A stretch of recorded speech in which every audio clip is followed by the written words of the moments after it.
O Observatório Social entregou na última sexta-feira à Assembleia Legislativa um ofício pedindo aos deputados que votem contra a verba indenizatória de R$ 35 mil aos conselheiros do Tribunal de Contas do Estado.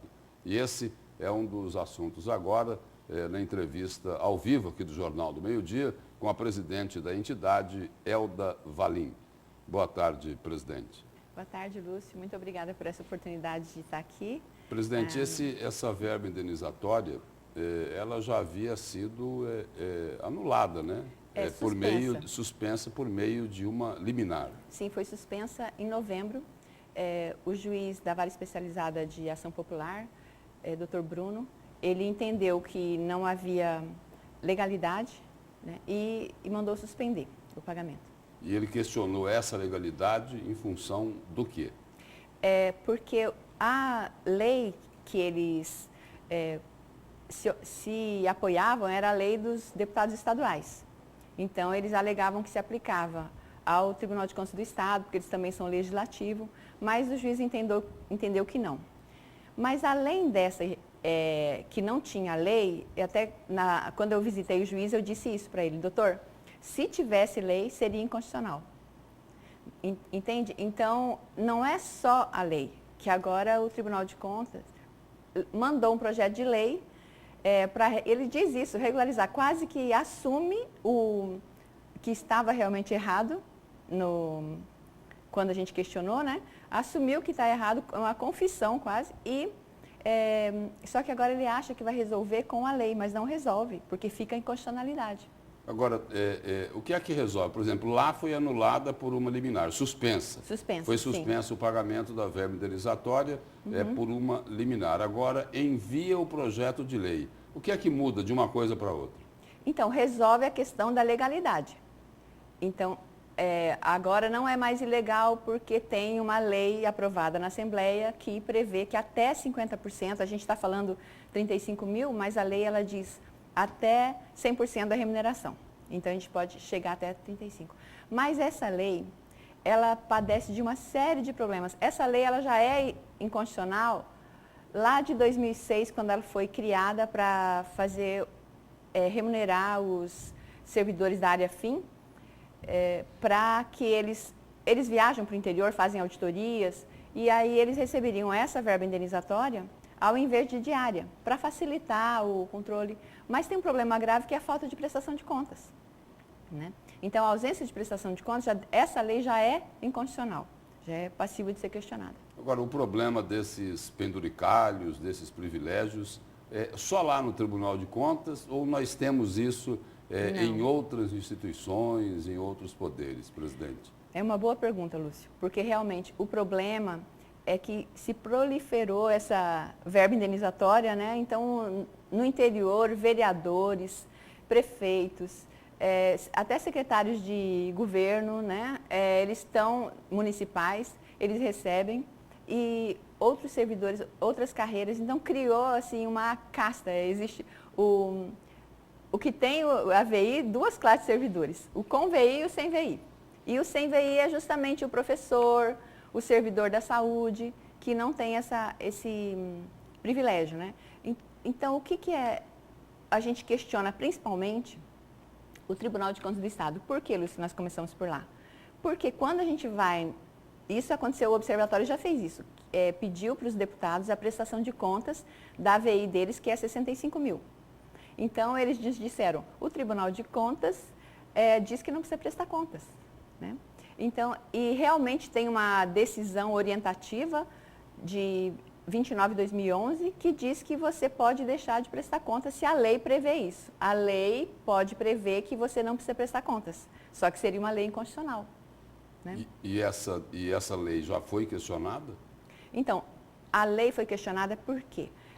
Quando nós fizemos a ação na Justiça, nós não insistimos na inconstitucionalidade. Por quê? Porque a ação popular ela não tem essa prerrogativa, nós não podemos questionar a inconstitucionalidade. Então, mas nós mostramos que era inconstitucional. Só não alegamos isso, porque também era desnecessário, porque não tinha lei. Então, mas lá, a partir do momento que os conselheiros, os membros do Ministério Público leram a ação que nós propusemos, eles não podem mais dizer que estão de boa fé. Porque a boa fé é quando você não tem conhecimento. Que, por exemplo, o STF tem vários julgados também dizendo que o salário os vencimentos e vantagens dos conselheiros deve seguir os magistrados, né? E não os deputados ou os servidores. Porque, via de regra, na realidade, essa verba indenizatória, ela não é indenizatória. Não é. Ela acaba sendo remuneratória. Isso mesmo. Porque indenizatório é o seguinte, o servidor público, ele tem um determinado gasto, apresenta uma nota fiscal e aí ele é indenizado. Isso é mesmo. Por isso que chama, por isso que é indenizatória. É. Mas remuneratória, como é o caso, o que ocorre hoje, ele recebe antes de gastar. Ele recebe antes, ele recebe o mesmo valor todos os meses, independente de qual atividade que fez, né? Às vezes está de férias. E tem cada coisa absurda. Tem um conselheiro, que nós fizemos levantamento no portal de transparência, ele teve, porque essa verba indenizatória é para viagem somente dentro do estado de Mato Grosso. Então, se ele viaja para o Brasil e o mundo, ele recebe diária. Então, ocorreu de um dos conselheiros, viajou para a Espanha para fazer um curso, e acho que passou 12, 15 dias lá, recebeu 17 mil de diárias, fora os gastos com a passagem, né? 17 mil de diária, então os 23 que ele recebeu de verba indenizatória, ele divide pelos dias úteis que ele ficou no Brasil, para ver quanto que dá por dia. E o Observatório Social, ele já fez algum levantamento, não só sobre o Tribunal de Contas, né? Mas sobre o seguinte, o custo da verba indenizatória em todos os poderes e instituições governamentais aqui em Mato Grosso. Tem esse levantamento? Nós temos um levantamento das leis que foram criadas para quais carreiras.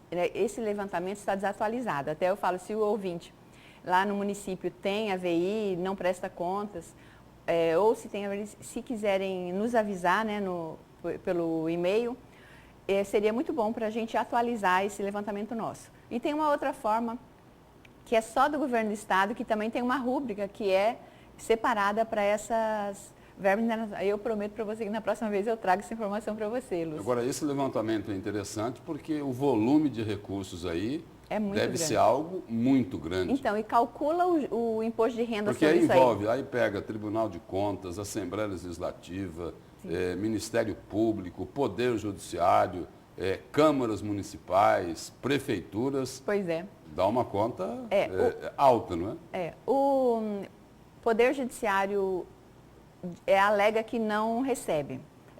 Isso foi feito porque, quando nós questionamos, uma das coisas que os conselheiros disseram na ação foi que os membros do Judiciário também recebiam, né? Então, eles queriam jogar para o Judiciário. E aí foi feita uma ONG de Brasília, questionou no CNJ se realmente recebiam. E o CNJ analisou e disse que não. Então, a princípio, com esse nome, não tem... Com essa nomenclatura não existe. Não existe, né? Agora, o nome é difícil, porque ele chama de indenizatório uma coisa que é remuneratória. Então, é só o nome que a gente vai prestar atenção? Não, né? Presidente, obrigado pela presença e pelas informações aqui no Jornal do Meio-Dia. Só mais uma coisinha que é um cálculo que a gente fez. Cada verba indenizatória, no mês, dá para pagar uns 30 professores. É uma estimativa. Então, eu convido as pessoas para nos ajudarem a fazer esse controle, participarem. E agradeço a participação aqui, Lúcio. Obrigado.